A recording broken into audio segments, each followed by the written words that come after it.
Perhaps the most morally odious way the Trump administration broke the immigration system was with the infamous zero tolerance policy that intentionally separated thousands of migrant kids from their parents and then did really nothing to reunite them. The Biden administration has gone about beginning to fix this. They've established a federal task force designed to reunite those families. I want to show you some footage of one of these reunifications. This actually happened yesterday in Philadelphia. This mother was granted entry to the U.S. under parole by the Biden Reunification Task Force. She was one of the first parents to be separated from her children. And yesterday, she surprised them. They were reunited. This moment was captured by a documentary crew with Australian Broadcasting Corporation. She is one of 3 other separated parents traveling here this very week to be reunited with their children, which is perhaps a source of some pride for new Secretary of Homeland Security, Alejandro Mayorkas. He joins me now for his first primetime cable news interview. It's great to have you, Secretary. I guess maybe you can tell us a little bit about where things stand on reunification and what you need to do to make sure that no child is left behind. Chris, thank you very much for having me on the show. Yesterday was a remarkable day. We were able to reunite sons and daughters with their mothers and their fathers.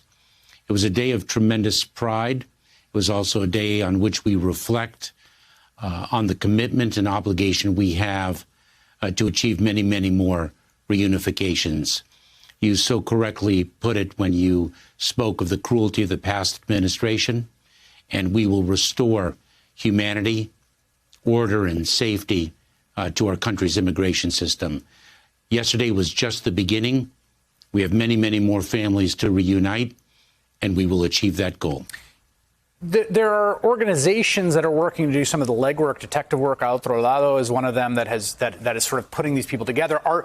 Are you doing enough, I guess is the question. I mean, this is resource-intensive work. You're granting these parole waivers so that folks that would be otherwise banned from the country can come to reunite.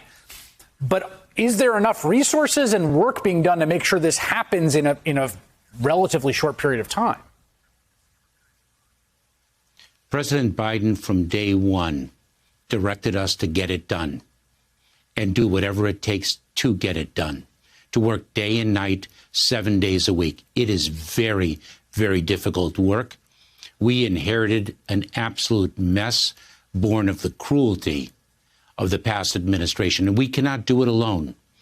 Groups like Al Otro Lado, groups like the American Civil Liberties Union that represent so many of the families and seek to vindicate their rights. We need to do it together with them and together across the entire government. And President Biden directed an all-of-government effort. We need to do more.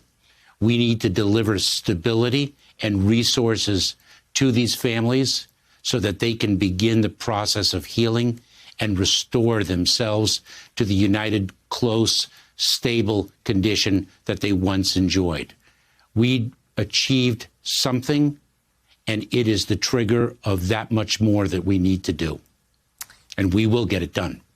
I want to ask your understanding, the story of what happened at the border in terms of both the swell of unaccompanied migrants, those long periods of time in facilities, particularly CBP facilities that kids should not be in for those long periods of time, and now the big reduction, the fact that kids have been moved to more permanent facilities. What happened there? Like, how did that get turned around? What's the story? Once again, leadership by the President of the United States and this Department of Homeland Security, in partnership with other agencies and departments in the government, executing on a plan. I said just a little bit more than 30 days ago, when we were confronted with more than 5,000 unaccompanied children in Border Patrol custody. We know how to do this. We have a plan. We're executing on the plan, but it's going to take time. And it's going to take time because we inherited a system that was entirely dismantled. We are now a little bit more than 30 days after I spoke of the fact that we had a plan. And we now no longer have more than 5,000 unaccompanied children in Border Patrol custody. We have just over 500. No longer are unaccompanied children spending an average of 133 hours in a Border Patrol facility, but rather they're spending just less than 25 hours. This is because we have dedicated resources from FEMA, the Federal Emergency Management Administration, asylum and refugee officers in executing our plan, and the Border Patrol's heroic work on the front lines. This is what it's all about. This is what we do. It's hard work. We have addressed the challenge. The challenge is not behind us. There will be many more challenges ahead of us because that is the nature of a dynamic immigration system that is broken at its core. But we will get it done. You had announced, I think it was a few weeks ago, that you released a press release that you were begin an investigation into extremism inside the Department of Homeland Security. And that seemed to come a little bit out of nowhere. I wonder if you could just tell us what precipitated that and what that investigation is going to be. Chris, good government precipitated that. I identified from the very outset that the most significant terrorism-related threat that we face in our homeland is the threat of domestic violent extremism. An effort to incite or drive to or commit acts of violence born of extreme ideologies and false narratives. We have an obligation in the Department of Homeland Security to reflect the nation that we want to achieve. And therefore, we must identify and root out any domestic violent extremism within our own ranks. I was inspired by Secretary Austin of the Department of Defense's stand down to achieve the very same result in his extraordinary organization. There's been reporting, this has happened in there was a trial in Arizona of a CBP officer who was accused of assaulting a migrant. There was reporting about a Border Patrol Facebook group that a bunch of Border Patrol folks had participated in with lots of really ugly, racist comments about members of Congress who had come to the border and about migrants. And, you know, I think some people feel that there is a deep institutional cultural problem in CBP. Is that true?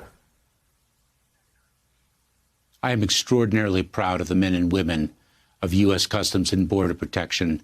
And, Chris, I will not allow the failings of a few, however terrible, to define the service and commitment and honor of so many.